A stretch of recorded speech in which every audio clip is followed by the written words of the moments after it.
développer physiquement dès le lycée et en parallèle être un élève excellent et irréprochable en cours? Est-ce que c'est possible? Comment avoir le temps? Eh bien c'est ce que j'ai réussi à faire. Et si tu souhaites faire pareil, eh bien tu es tombé sur la bonne vidéo. Aujourd'hui je te partage toutes les connaissances que j'ai acquises jusqu'à maintenant pour atteindre un physique athlétique, tout en ayant aussi le temps de pratiquer mes autres activités telles que le business, la musique, la création de contenu, et ce en ayant terminé avec brio mon deuxième trimestre de terminale. Reste bien jusqu'à la fin de la vidéo car ces conseils vont te faire considérablement augmenter en productivité. Et c'est bien plus simple que tu ne le penses. 1.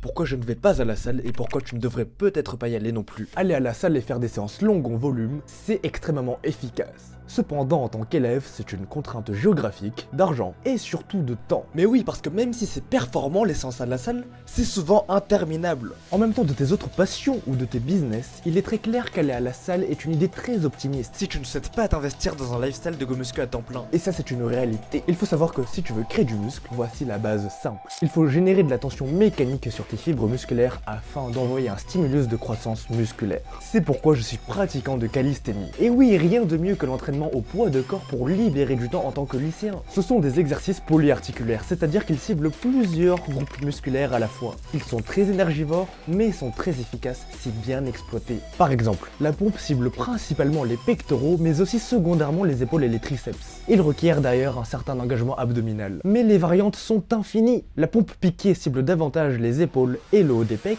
tandis que la pompe diamant principalement le milieu des pecs ainsi que les triceps. Ainsi, cette discipline t'offre une panoplie d'exercices simple d'accès avec un potentiel énorme de croissance musculaire. Du moment que tu sais exploiter ce potentiel intelligemment. Cela passe par un investissement lucide de tes séances, travailler en intensité, enregistrer le fil de ta progression et enfin appliquer de la surcharge progressive. Mais tu vas me dire, comment faire tout ça si vite? Comment?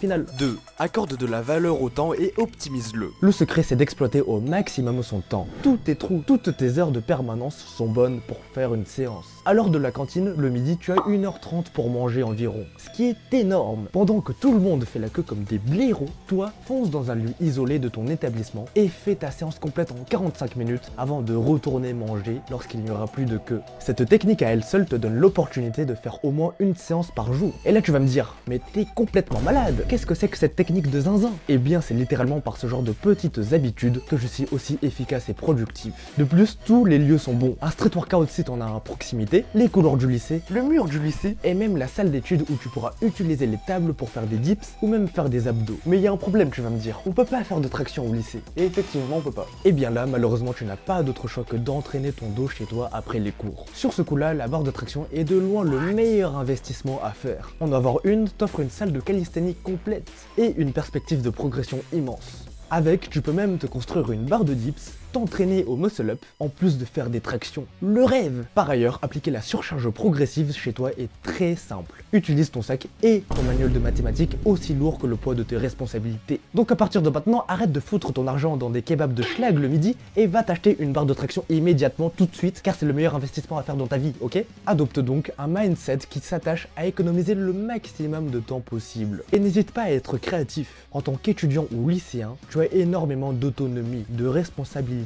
Mais ta force à toi est de l'exploiter lorsque les autres ne le font pas, ce qui te donne l'opportunité de te démarquer sur le long terme. Même si tu peux passer pour un véritable taré devant tes camarades, eh ben c'est pas grave. N'oublie pas que tu es le seul à véritablement décider de ce qui est judicieux et bon pour toi. 3. Ma séance typique de lycéen qui n'a pas le temps. Concrètement, que faire? J'organise un split classique. Push, pull, legs. Comme nos séances sont courtes, l'intérêt est de se concentrer au maximum sur quelques groupes musculaires en un temps record. Voici une de mes séances typiques de 45 minutes dont tu peux t'inspirer toi-même. D'abord, je prends 15 minutes pour travailler les exercices qui nécessitent le plus de force. Ça peut être des pompes contre le mur.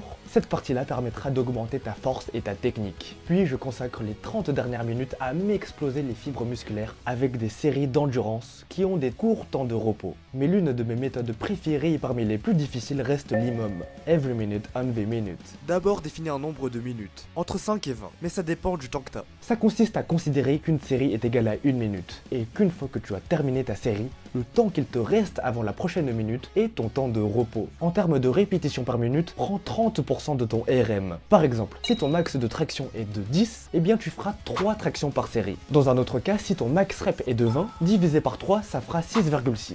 Dans ce genre de situation, tu arrondiras toujours au point supérieur. Donc là, tu feras 7 tractions par minute. L'avantage de cette méthode, c'est qu'elle va non seulement décupler ta capacité d'endurance musculaire, mais surtout te mettre dans un état de stress permanent qui te pousse à dépasser tes limites. Tu vas pouvoir à la fois faire énormément de répétitions et aller proche de l'échec extrêmement vite. Et si t'as vraiment pas le temps, sache qu'il n'y a quand même aucune excuse. En effet, tu peux faire ce que j'appelle des challenges qui durent très peu de temps, mais qui peuvent mettre à mal ton endurance en moins de 3 minutes. Je pense notamment au Brinks Alley Up ou encore les Viral Challenge de Helio. Pour ma part, j'aime aussi les intégrer à la fin de mes séances. 10 minutes d'entraînement en deep work valent bien mieux que 100 où tu es aussi passif que les cours d'enseignement scientifique. Sache qu'il vaut mieux faire des séances courtes, mais régulièrement, plutôt que des séances extrêmement longues, mais aussi irrégulières que tes notes de philosophie. La régularité prime surtout car c'est la seule garantie d'une progression. Plus tu sauras t'adapter et jongler entre tes différents besoins, plus tu auras le temps de te consacrer aux études après les cours. Autre point à prendre en considération, c'est de varier tes prises. L'intérêt est d'appliquer un maximum de tension sur tous les angles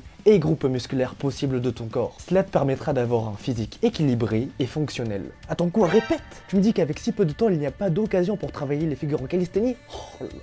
Koubé, j'ai la solution ultime. Ne t'inquiète pas, ok? Lors des intercours ou des récréations de 5 à 10 minutes, profites-en pour appliquer le Grease Groove. Ça consiste à réaliser fréquemment un même mouvement plusieurs fois dans la journée sans atteindre l'échec musculaire sur des intervalles très espacés d'au moins 1 heure. Cette méthode permet d'augmenter ta force et l'efficacité neurologique d'un même mouvement. En d'autres termes, l'idée est selon laquelle, plus tu vas réaliser un mouvement en étant frais dans la journée, plus tu vas assimiler la force et la technique de ce même mouvement. Tu peux ainsi t'entraîner pleinement sur un skill sans que ça n'influe sur tes séances habituelles, et sans avoir à utiliser une once de temps extrascolaire. Les gars, c'est littéralement dans les couloirs du lycée que j'ai eu mon L-Sit. Alors fais-moi confiance sur cette méthode même si elle paraît what the fuck. Je t'ai donc montré que se muscler en tant que lycéen c'est largement accessible. Ce n'est qu'une question de mindset. Toutes les barrières de temps qui te déterminent, ce ne sont que des limites que tu t'imposes dans ta tête. Si t'as vraiment la volonté, le temps tu peux le créer. Mais comme je l'ai dit, il faut sérieusement que tu accordes de la valeur au temps. Si tu laisses ton temps et ton attention à toi se faire manipuler par les multinationales, t'es en train de ruiner les opportunités indécentes qu'on a nous en tant qu'étudiants. Le temps n'a de sens uniquement parce que tu l'en accordes et que tu l'organises à ta guise. Et c'est ça la clé pour être un étudiant accompli mentalement et physiquement. En d'autres termes, un étudiant libre. Par contre, j'ai beau te donner les meilleurs conseils pour gérer son temps avec les muscles, c'est complètement inutile si tu n'agis pas. Cette vidéo, elle ne te sert pas de divertissement. Avec la mode du dev perso sur les réseaux sociaux, il y a tellement de blabla que ça en devient redondant, écœurant. Ça ne fait que parler, et au final, tous les jeunes de ma génération finissent par végéter, pourrir, dans un pseudo-statut de dev perso Hunter. Mais qu'est-ce que c'est que cette merde? Même si tout ce que je dis paraît complètement bateau, une conviction ne se matérialise qu'uniquement avec des actions. Par ailleurs, j'ai créé un nouveau Discord communautaire. Donc rejoins-le tout de suite et viens en progresse ensemble. C'est ciao! 10 C'est 10. C'est 10. 10. Vous savez toutes vos traces. Prenez confiance en vous. Tout va bien se passer, oui. 10.